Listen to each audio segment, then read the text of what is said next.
So you want to escape Helpdesk, you are sick of doing customer support, or maybe you like certain aspects of your job, but you're looking to take that next step and get a job that's more fulfilling, perhaps with more career growth, job opportunities. Maybe you would like to work remotely from home, or maybe you just are interested in doing something else like cybersecurity or cloud computing. In this video, I'm gonna break it down to you in a step-by-step manner of how to actually get out of Helpdesk and move into a different career path like cybersecurity or cloud or whichever it is that you desire. So get your pen and papers out and start writing those steps now. Before I get into the steps, I guess the main reason why a lot of people want to escape Helpdesk, and escape is a strong word, it's almost like they feel trapped into the Helpdesk role.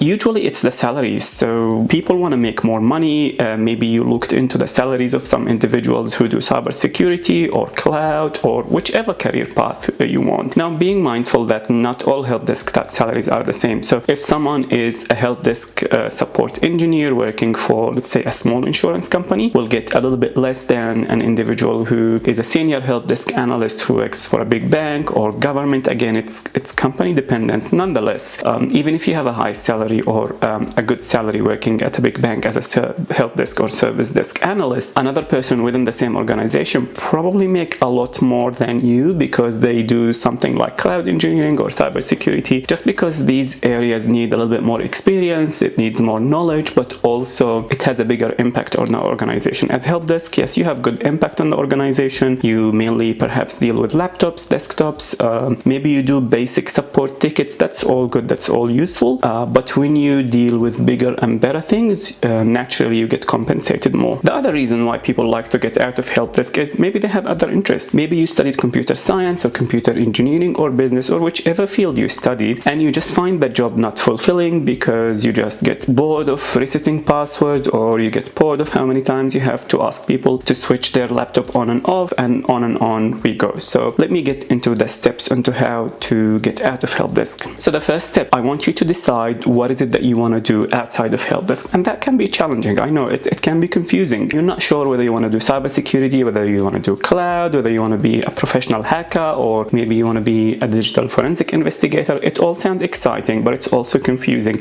I'm here to tell you that whatever you choose at this stage of your career is not really important. Your main goal should be to get your foot in the door into any of those career fields, and then from there you can shift. For example, if you get your foot in the door of doing something like becoming a security analyst or a level 1 security support engineer, well, now you're in the security field. It would be a lot easier to pivot and move from a security analyst to an ethical hacker than it is to go straight from a Helpdesk to ethical hacker. So you can use that first job out of Helpdesk as a stepping stone for you to learn more about the field that you're entering, get a feel of what the work is like, and actually figure out what is it that you're interested in. And there will always be time in the future for you to change careers, so it's not forever. So let's say you narrow it down to perhaps cybersecurity or cloud, which is what I recommend. If you've been watching some of my videos, I always talk about cybersecurity and cloud engineering as the biggest growth career fields at the moment, where that have the most job opportunities, the highest salaries, and the most remote work opportunities. So the way to start is step number 1. Once you figured out what is it that you want, step number 2 is you have to study. You really have to learn. If you want to get your foot into cybersecurity or cloud, the first step is to actually study and learn about that field. Now you can start that by watching videos, by going to conferences, by talking to people. Whichever method you choose, you have to make it a habit that once you finish your job, you go home and you start studying.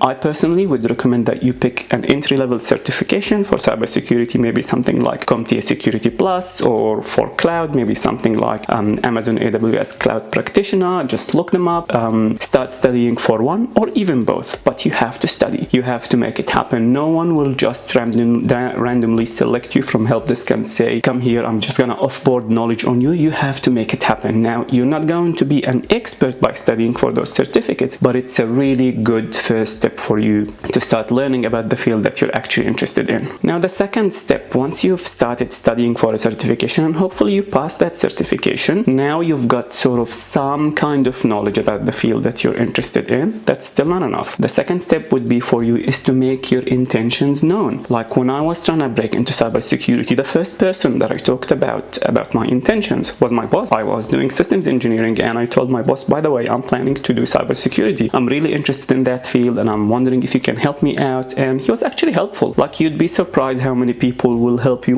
once you show initiative.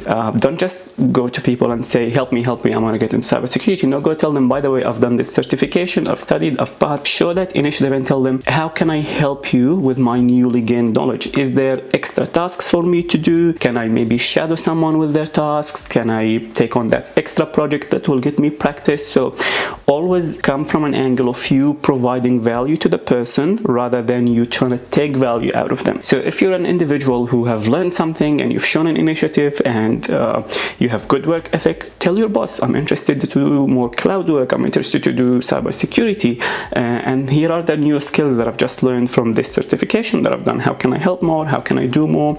Maybe you'll get a chance to do an internship. Maybe you'll get a secondment where you spend one day with the security team in your organization or with the cloud team. And the other thing I recommend with making your intentions known is within the same organization that you work at, talk to your IT team, talk to your cybersecurity team, ask them for advice, tell them what's the best way for me to hopefully get to do what you do at the moment, or maybe frame the question as, I'm really interested in what you do, can you tell me more? People love to talk about what they do. People enjoy it when you approach them as an expert and tell them, hey, I'm really impressed by your expertise, please teach me more. You'd be surprised how many people are willing to give you knowledge and give you advice. So that's the second step, and which for some reason seems to be the hardest step for individuals. I recommend this step, and then people just never talk to anyone. I think they're either shy or they think people will judge them. Don't be afraid. People love it when you ask for help. They're always helpful. The vast majority of people are always happy to give you any help. The third and final step. Now, if you've spent maybe 3, maybe 6 months, even 1 year